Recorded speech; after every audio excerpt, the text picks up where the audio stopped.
दैदेनसा प्रमदान बिनो दा चेनेल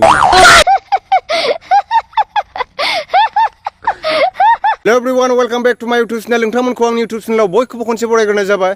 थ' नोंथांमोन जोंहा सासे फंबाय फैदों आरोना न' खाथिनिनो। थ' बिथाङा माने जोंनि शुटिंफोराव माखासे behind the scenes shoot खालामो आरो बेजों लोगोसे गावनि ब्लगिंबो हगारो। दा बिथांखौ सापर्ट खालामबानो जाबाय नोंथांमोना।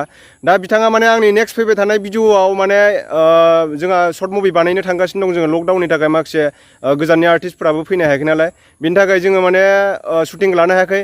दा नेक्स्ट भिडिअआव बिथाङा माने गुन्दा लागोन मिथिबाय आं नोंथांमोना देखायगासिनो दङ। बिथांनि चेनेलखौ थांनानै डिसक्रिपसनाव चेक आउट खालामबानो जाबाय। आं डिसक्रिपसनाव होनानै दोनगोन। नैबे स्क्रिनाव होबाय थानायानो दैदेनसा ब्रह्म बिथांनि चेनेला ब्लगिं बायदिसिना हगारो नैबेनो आरोना।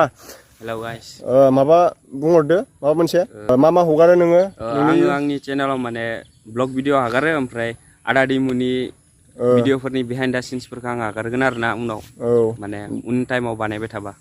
थ' नोंथांमोना नायलांबाय थादो बिथांखौ सापर्ट खालामबानो जाबाय। सापर्ट नांगौ नोंथांमोननि अननाय नांगौ। दा बेफोरनोसै नोंथांमोननो सापर्ट होलायब्लासो जोंबो सापर्ट होनो हायो नोंथांमोनखौ नङा होमब्ला? नोंथांमोना सोरखौबा हेल्प खालामबासो हेल्प मोनफिनो बेथ' सैथोखा। थ' बिदिब्ला नोंथांमोन दिनैनि भिडिअआ एसेनोसै। नोंथांमोना साबस्क्राइब खालामलायदो बयबो सापर्ट खालामलायदो। थ' बिदिब्ला नोंथांमोन नेक्स्ट भिडिअआव थाबैनो लोगो मोनफिनगोन। जय हिन्द जय बर' हारिनि।